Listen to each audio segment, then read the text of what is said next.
तुम दोनों घंटी बजाते रहना। जी।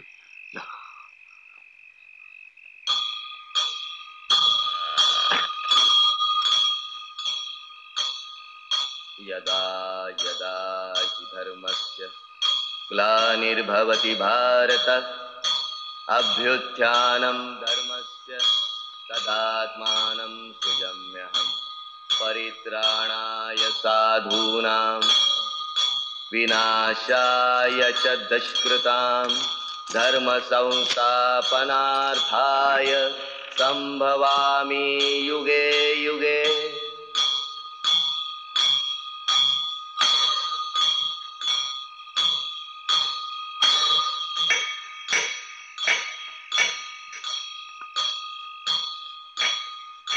सुबह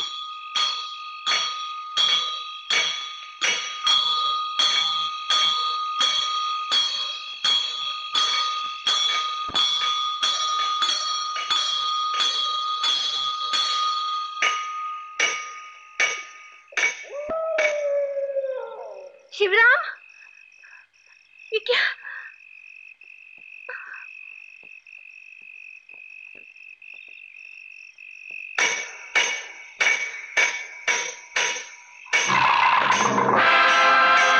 गोस्वामी,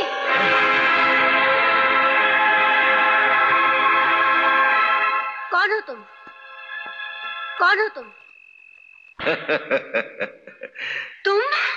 तुम्हारे भगवान का प्रसाद खाकर सब गहरी नींद सो रहे हैं। तुम कैसे जाग गई?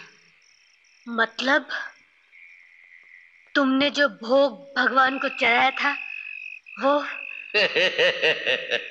तुम शैतान हो, तुम दरिंदे हो। मैं पुलिस बुलाकर तुम्हें कानून के हवाले कर दूंगी। कानून ने इस जुर्म की सजा बहुत पहले दे दी है मुझे। जुर्म उधार था। काश तुम्हारे भगवान को मेरा वह कर्ज चुकाना है। दे दो चाबी। नहीं। चाबी दे दो। नहीं नहीं नहीं नहीं, तुम ऐसा नहीं कर सकते। तुमने मुझे बहुत दुख दिया। तुम मेरे माथे पर इतना बड़ा कलंक नहीं लगा सकते।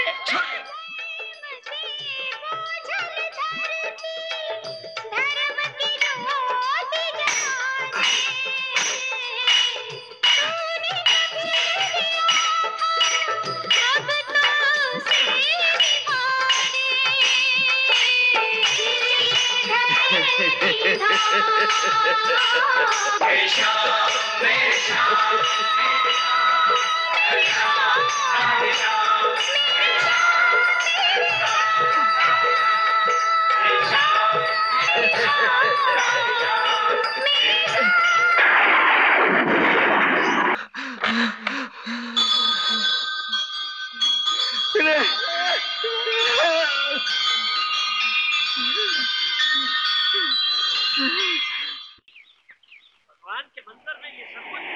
अरे एक तो 6-6 मुस्टंडे पाल रखे हैं, किस लिए? और देवी जी बेचारी अकेली है, क्यों भाई? माँ जी, अभी भी मेरी बंबई बात हुई थी फोन से। राम किंकर गुप्ता नाम का आदमी वहां कोई नहीं रहता है। फिर भी आप फिक्र मत कीजिए, वो बहुत जल्दी गिरफ्तार कर लिया जाएगा। अर्जुन, मेरी एक बात मानोगे? जी माँ जी। भगवान के धन की जब भगवान ने खुद ही रक्षा की है, मैं नहीं चाहती ये हंगामा और बढ़े। हो सके तो ये तहकीकात बंद कर दो। तहकीकात बंद कर दूं? आप नहीं जानते इसके पीछे बहुत बड़ी साजिश है। ओहो, इंस्पेक्टर साहब, ये मंदिर हमारे गांव का है और इस मंदिर की मालकिन हमारी देवी जी है। जब वो खुद कह रही है तो हमारे इस धर्म स्थान में समझ नहीं आता कि पुलिस को ताक अड़ाने की क्या जरूरत है। ये बात नहीं है अर्जुन। तुम्हारे कानून से अगर वो बच भी जाए तो भगवान की सजा से वो कभी नहीं बच पाएंगे। उन्हें सजा मिलेगी, जरूर मिलेगी।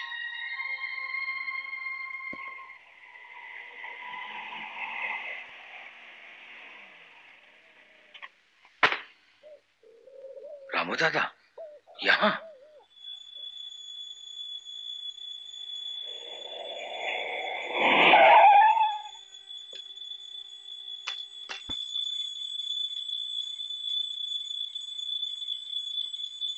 माँ जी, एक आदमी आपसे मिलना चाहता है, रास्ते में मिल गया था, उसे मैं अपने साथ यहाँ ले आया हूँ। कह रहा है कि आपसे माफी मांगना है और अपने पापों का प्रायश्चित करना है। चलो।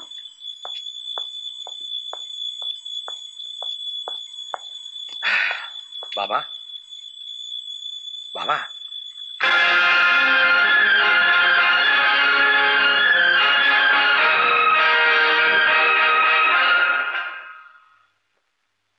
ओह माय गॉड, ये तो मर चुका है। आप इसे जानती हैं माँ जी? हाँ, ये एक ब्राह्मण संतान है। कोई ब्राह्मण बुलाकर इनका अंतिम संस्कार कर दो। अंतिम संस्कार? अग्निमीरे पुरोहितम यज्ञस्य देवमृतजम होतारम रत्नधातमम ओम सनः पितेवम अग्ने सुवायते भवतस्व देव्यते प्रतिवर्णः स्वस्ति। ठहरी पंडित जी, बाप की तरफ इन्होंने मुझे पाल पोस कर बड़ा किया था। मुखाग्नि मैं ही कर देता हूँ। बाबा, तुम्हारी बड़ी तमन्ना थी ना, देवीपुर के मंदिर की दौलत लुटोगे। आज देवीपुर में तुम्हारी चिता सज गई।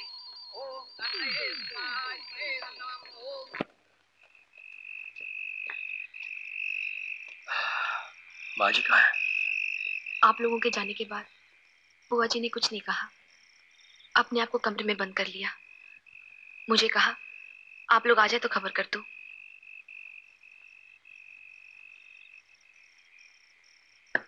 बुआ,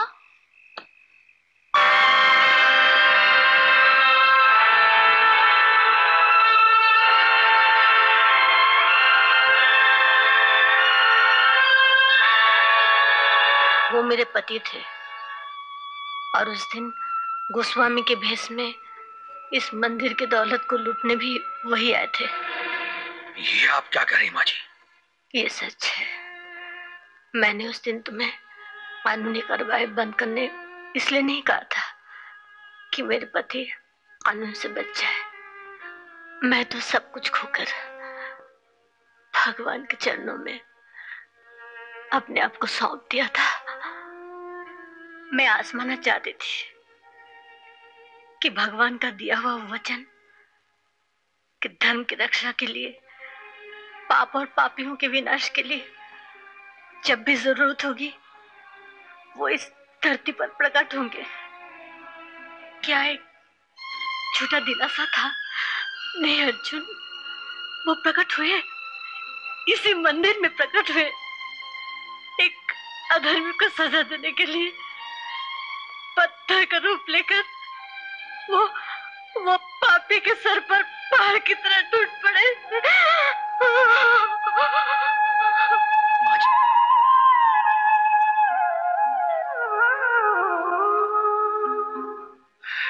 चलो गोपी, चलते हैं। आओ।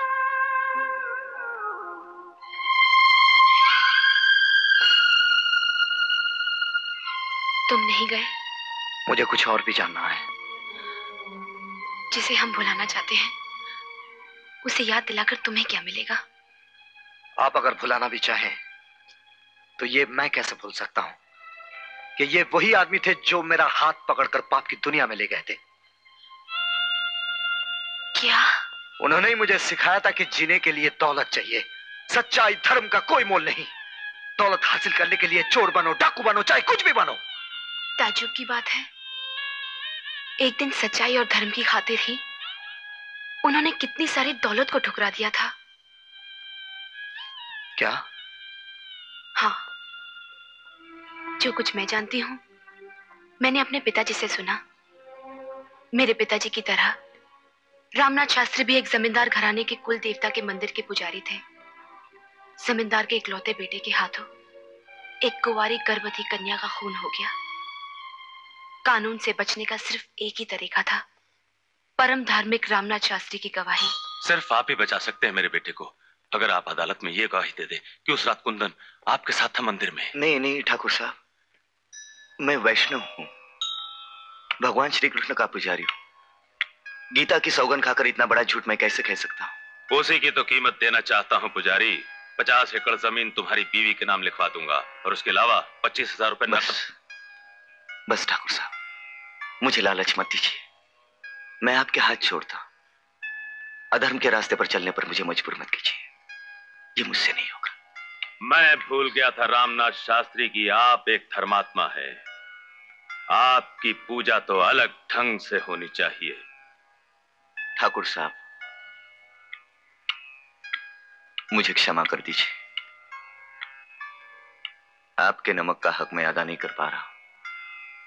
पुरखों से हम आपके मंदिर के पुजारी हैं। आप आज इतनी बड़ी मुसीबत में हैं, मैं आपकी कोई मदद नहीं कर सकता। इसीलिए अगर आप बुरा न माने तो मैं अपने पुजारी पद से त्याग दे रहा हूं। कल सवेरे ही हम गांव छोड़कर चले जाएंगे।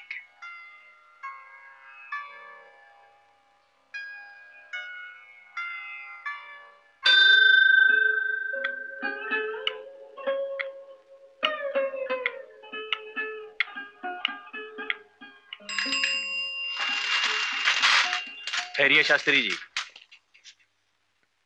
क्या बात है इंस्पेक्टर साहब? माफ कीजिएगा शास्त्री जी, हमें आपके सामान की तलाशी लेनी है। तलाशी? हाँ, आप पर भगवान के गहने चुराने का इल्जाम है। आप जानते हैं किसे क्या कह रहे हैं? मैं मजबूर हूँ शास्त्री जी, कानून का नौकर हूं ना। हाँ, मैं तो भूल ही गया था। आप शौक से तलाशी ले सकते हैं, मेरा तो सब कुछ खुला पड़ा है। और जानते हो, जब तलाशी ली गई तो उनके बक्से में भगवान के गहने मिले। जिस अदालत में रामनाथ शास्त्री की गवाही पर एक खूनी बेगुनाह साबित हो सकता था, उसी अदालत में चोरी के इल्जाम में उन्हें 1 साल की सजा हो गई। वहीं पर बुआ जी का बेटा भी खो गया। पिता बुआ को लेकर यहाँ चले आए। वो गुजरने का गम भी बुआ पी गई। सिर्फ एक आस, एक उम्मीद लेकर वो जीती रही कि 1 साल बाद वो अपने धर्मात्मा पति से मिलेगी। और जब वो दिन आया। आ रहा है गंगा बहन, रामनाथ शास्त्री आ रहा है।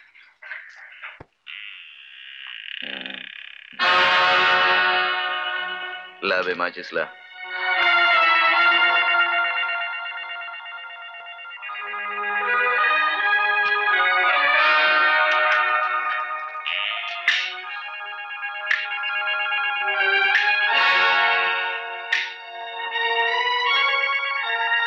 लगता है बेटे का गम खाए जा रहा है। अरे फिक्र मत कर, मैं तो जिंदा हूँ। रामनाथ, ये क्या हो गया तुम्हें? ये क्या हुलिया बना रखा है? दाढ़ी मुड़वा दी, बाल कटवा कर फेंक दिए। देख शास्त्री, मैंने तो अपना जनेऊ भी निकाल कर फेंक दिया। ऐसे हैरानी से क्या देख रही हो गंगा? 1 साल में मैं एक नई दुनिया देखकर आया। वहां के लोगों के सर पर इंसानियत, सच्चाई, धर्म का भूत सवार नहीं होता। पता चला कैसे जीना चाहिए। चल हम उसी तरह जिएंगे। चल। रामनाथ, इंसान को गिरते हुए तो देखा था, लेकिन तुम जैसे विद्वान और ज्ञानी को ये मैं सपने में भी नहीं सोच सकता था। तुम्हारा ये नया अंदाज तुम्हें ही मुबारक हो। ठहरिए भाई साहब, मुझे इस नाक में अकेला छोड़कर आप कहाँ जा रहे हैं? मुझे भी आपके साथ जाना है। ये क्या कह रहे हो गंगा? मुझे छोड़कर तुम कहाँ जाओगी? उस दुनिया में जहाँ तुम जैसे पापी की छाया तक न। गंगा, मर गई तुम्हारी गंगा। अगर यही रास्ता अपनाना था तो उस दिन धर्म और सच्चाई का ढोंग रचाकर ठाकुर साहब की दौलत को क्यों ठुकराया था? क्यों मेरी कोख उजाड़ दी तुमने? मैंने? हाँ, तुमने। 1 साल जेल में रहकर तुमने 30 साल की जिंदगी को भुला दिया। शास्त्री घराने की परंपरा को मिट्टी में मिला दिया। आज से मैं ये समझूंगी, मेरे और तुम्हारे सारे रिश्तों की मौत हो गई है। सुन गंगा, गंगा,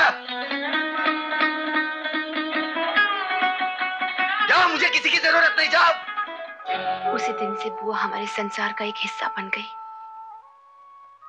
जब से मैंने होश संभाला, बुआ को एक पल भी अपने पति की याद करते नहीं देखा। और माँ जी का वो बेटा, उसका कोई पता चला? नहीं। लेकिन गांव वाले तो यही समझते हैं ना कि देवी जी अपने पति के साथ मिली हुई हैं। हाँ, देवी जी ना भी हो, मगर कोई न कोई साजिश में जरूर शामिल है, और उसे ढूंढ निकालना हमारे लिए कोई मुश्किल काम नहीं है सेठ जी। हाँ, क्योंकि भले ही वो आदमी दुनिया छोड़ के चला गया हो, मगर उसके वो दोनों शागिर्द, वो दोनों तो जिंदा है ना?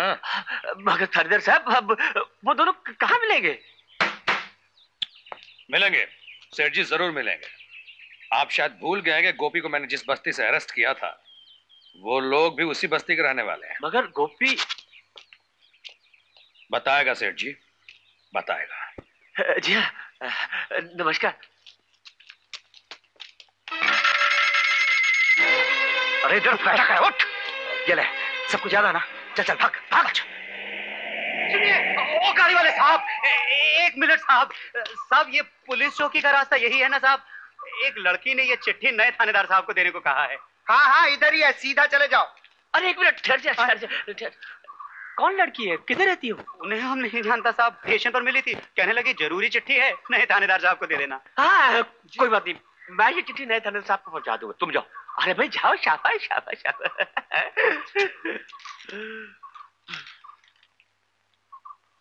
प्रणाम थानेदार साहब, आपसे मिलना बहुत जरूरी है। मैं खुद पुलिस चौकी आ जाती मगर नहीं चाहती कि दुश्मनों को मेरी असलियत का पता चले।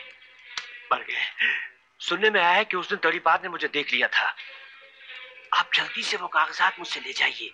इतना बता दीजिए कि मैं आपसे नारियल बाग में कब मिल सकती हूँ, क्योंकि मंदिर में चोरी की जो साजिश हुई है उसके पीछे कौन लोग हैं वो सारे नाम भी मैं आपको बता सकती हूँ। अरे पढ़ गए। अरे किधारी जाओ, जल्दी जाओ, गोपी को हवेली में छुपा दो। मैं मिर्जागढ़ जाता हूँ। चलो जल्दी करो, चलो। आओ। ये रहा बिस्तर, यहाँ आराम से सो जाओ। है ये चाचा, यहाँ कोई भूत प्रेत तो नहीं है ना? अरे बाबा, कोई नहीं रहता। वो चाची है ना, माधो सिंह की घर वाली, मैं उसको बोला है, वो तुम्हारे लिए खाना भी ले आएगी। अब तुम आराम करो, मैं चला। है?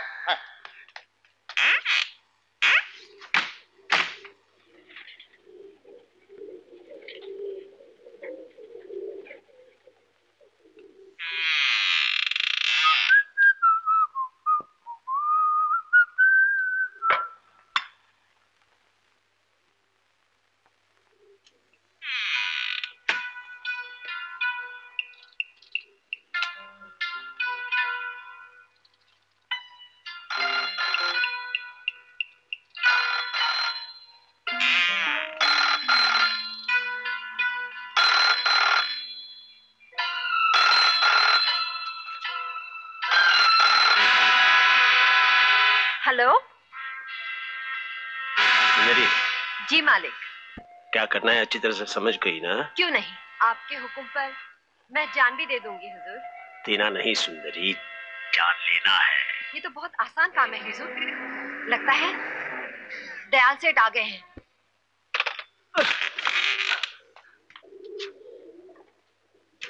अरे गोपी, आओ सेठ, खाना खाओ। अरे खाना वाना छोड़ो, अब तुम्हें छुपने की कोई जरूरत नहीं है। तुम ऐसा करो, फौरन पुलिस चौकी जाओ और जाकर कहो कि वो लड़की मिल गई है। क्या बोलता है सेठ? हाँ, तुम थानेदार को नारियल बाग ले जाओ, वहां तुम्हें लड़की मिल जाएगी। बस तुम उसकी शिनाख्त कर देना कि ये वही लड़की, बस तुम्हारा काम खत्म। लड़की के बारे में नहीं बताएगा ना? हमें लड़की मिल गई है। डॉक्टर,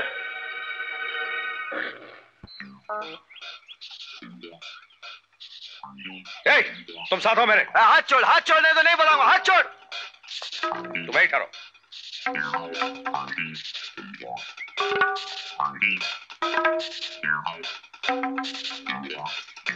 नमस्ते थानेदार साहब। नमस्ते।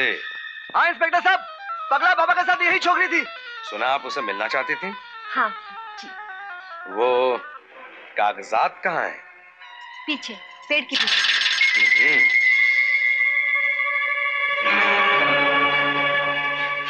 क्यों रे साली, चाची बनकर बैठी थी? हाँ उठ। इंस्पेक्टर, ये तुम्हारा इलाज करने आई थी। क्या है इसमें? मुझे नहीं मालूम, जाने दो मुझे। अरे जाएगी कहाँ? पहले बता हुजूर कौन है? गोपी ऐसा नहीं बताएगी। नहीं, नहीं, नहीं!